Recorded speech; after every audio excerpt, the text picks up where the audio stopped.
মুহররম হিজরি বর্ষের প্রথম মাস। তো মুহররম শব্দের দুইটি অর্থ রয়েছে।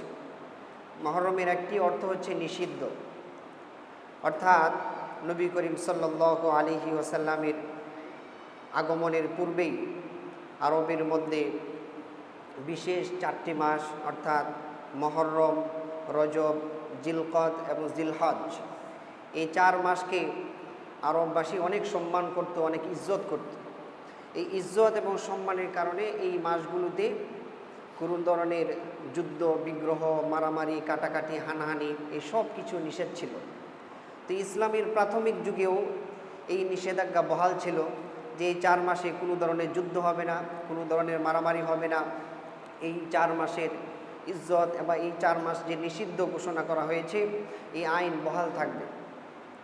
কিন্তু দিন যতই এগুচ্ছিল ইসলামিক প্রাথমিক যুগে, তখন কাফেরদের পক্ষ থেকে এই আইনের ভায়োলেশনের কারণে, এই আইনের লঙ্ঘনের কারণে, অর্থাৎ কাফেররা বারবার এই মাসের সম্মান তারা নষ্ট করছিল। এই মাসের সুযোগে তারা ইসলাম এবং মুসলমানদের বিরুদ্ধে তারা গোপনে ষড়যন্ত্র করত। তো এই জন্যে ইসলামের যে নিষেধাজ্ঞা ছিল সেই নিষেধাজ্ঞাও তুলে দেওয়া হয়। অর্থাৎ কোনো কাফের বা মুশরিক যদি ইসলামের উপর বা মুসলমানদের উপর কখনো আক্রমণ করে, তাহলে মুসলমানরা এই নিষিদ্ধ মাসের অপেক্ষা না করে তারা সাথে সাথে এর প্রতিবাদ করবে এবং পাল্টা আক্রমণ করবে। এই হচ্ছে মুহররমের এক অর্থ, নিষিদ্ধ হওয়ার তাৎপর্য। মুহররমের আরেকটা অর্থ হচ্ছে সম্মানিত, যে ব্যাপারে এই সম্মানের কথা আল্লাহ রাব্বুল আলামিন সূরা তওবার 36 নম্বর আয়াতের মধ্যে আলোচনা করেছেন। আল্লাহ রাব্বুল আলামিন বলেন, ইন্না ইদ্দাতাশ শুহুরি ইনদাল্লাহি 12 শাহরান ফি কিতাবিল্লাহ ইয়াওমা খালাকাস সামাওয়াতি ওয়াল আরদা মিনহা আরবাআতুন হুরুম যালিকাদ দীনুল কাইয়্যিম فلا تظلموا فيهن أنفسكم। আল্লাহ রাব্বুল আলামিন মানুষ জাতিকে ডাক দিয়ে স্মরণ করিয়ে দিয়ে বলতেছে যে জেনে রাখো, পৃথিবী সৃষ্টির সূচনা লগ্ন থেকেই আল্লাহ রাব্বুল আলামিনের বিধানে আল্লাহর গণনায় মাসের সংখ্যা হচ্ছে 12টি। মিনহা আরবাতুন হুরুম, এবং এই 12 মাসের মধ্যে সম্মানিত 4টি মাস রয়েছে। আল্লাহ রাব্বুল আলামিন বান্দাদেরকে লক্ষ্য করে আরও বলতেছেন যে ফালা তাজলিমু ফীহিন্না আনফুসাকুম, এই 4 মাসের সম্মান রক্ষার্থে এই 4 মাসে তোমরা বেশি বেশি ইবাদত বন্দেগী করবে। এই 4 মাসে কোনো ধরনের অন্যায় অবিচার করবে না, নিজেদের উপর জুলুম করবে না। তো এই আয়াতের মধ্যে আল্লাহ বলতেছেন যে মাসের সংখ্যা হচ্ছে 12টি। এই 12 সংখ্যার মধ্যে কারো কোনো পরিবর্তন করার সামর্থ্য নাই, এবং আল্লাহ রাব্বুল আলামিন এই যে মাসের সংখ্যা 12টি নির্ধারণ করে দিয়েছেন, এটা পৃথিবী সৃষ্টির সূচনা লগ্ন থেকে আসছে। রুজে আজলের দিন থেকে আল্লাহ রাব্বুল আলামিন এর লাউহে মাহফুজের মধ্যে এই 12 মাসের নাম লিখে রেখেছেন, এবং সেই সাথে এই কথাও লিখে রেখেছেন যে 12 মাসের মধ্যে 4টি মাস হচ্ছে অতি সম্মানিত। 4টি মাস হচ্ছে অতি সম্মানিত।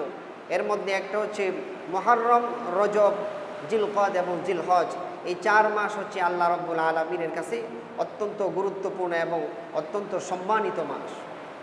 তো আল্লাহ এই আয়াতের মধ্যে বলতেছেন যে ফালা তাজলিমু ফীহিন্না আনফুসাকুম, সুতরাং এই সম্মানিত মাসগুলোতে তোমরা নিজেদের উপর জুলুম করো না, নিজেদের উপর অত্যাচার করো না। অর্থাৎ এই মাসগুলোর অসম্মান করে, এই মাসগুলোতে ইবাদত বন্দেগী থেকে গাফেল থেকে, এই মাসগুলোতে নিজেকে অলস সময়ের মধ্যে রেখে দিয়ে আল্লাহ রাব্বুল আলামিনের ইবাদত বন্দেগী থেকে গাফেল থেকে নিজেকে বঞ্চিত করো না, নিজেকে সওয়াব থেকে বঞ্চিত করো না, নিজেকে নেকি থেকে মাহরুম করো না। আল্লাহ রাব্বুল আলামিনের নৈকট্য লাভ হওয়া থেকে, আল্লাহ রাব্বুল আলামিনের নৈকট্য লাভ করার ক্ষেত্রে এই সুযোগকে তোমরা নিজেকে কাজে না লাগিয়ে তোমরা নিজেদের উপর জুলুম করো না। আল্লাহ রাব্বুল আলামিনের পক্ষ থেকে বলতেছে যে এই সময়টাকে তোমরা কাজে লাগাবে। এই যে নিষিদ্ধ অর্থাৎ এই সম্মানিত এই 4টি মাস তোমাদেরকে দিয়েছি, এই 4 মাসে তুমি আমার নৈকট্য লাভ করার অপার সুযোগ এর মধ্যে রয়েছে। আমি আল্লাহ রব্বুল আলামিনের কাছে অতি প্রিয় হওয়ার সুযোগ তোমার জন্য এই মাসগুলোতে রয়েছে। সুতরাং এই সুযোগে তুমি অবহেলা করে নিজেকে বিপদের মধ্যে ফেলে দিও না, নিজের ক্ষতি সাধন করো না। ইমাম জাসসাস রহিমাহুল্লাহু তাআলা তার আহকামুল কুরআন এর কিতাবের মধ্যে তিনি লেখেন যে এই 4 মাসের একটা বিশেষ বৈশিষ্ট্য রয়েছে। আল্লাহ তাআলা ফালা তাজলিমু ফীহিন্না আনফুসাকুম, এই আয়াতের মাধ্যমে এই দিকে ইঙ্গিত দিচ্ছেন যে এই 4 মাসের একটা বিশেষ বৈশিষ্ট্য রয়েছে।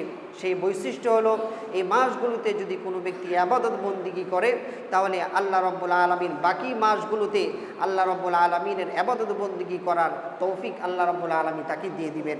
সেই সাথে এই মাসগুলোর সম্মানে কোনো ব্যক্তি যদি গুনাহ থেকে নিজেকে বিরত রাখে, গুনাহ থেকে নিজেকে বাঁচিয়ে রাখে, তাহলে আল্লাহ তাআলাও বাকি মাসগুলোতে গুনাহ থেকে বেঁচে থাকার তৌফিক আল্লাহ রব্বুল আলামিন তাকে দিয়ে দিবেন। সুবহান।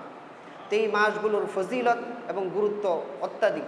তো এই জন্যে এই মুহররম মাস আপনার আমার সামনে চলে এসেছে। আল্লাহ রব্বুল আলামিনের পক্ষ থেকে যে অপার সুযোগ আসছে সেই সুযোগটাকে অবশ্যই ইনশাআল্লাহ কাজে লাগাবো।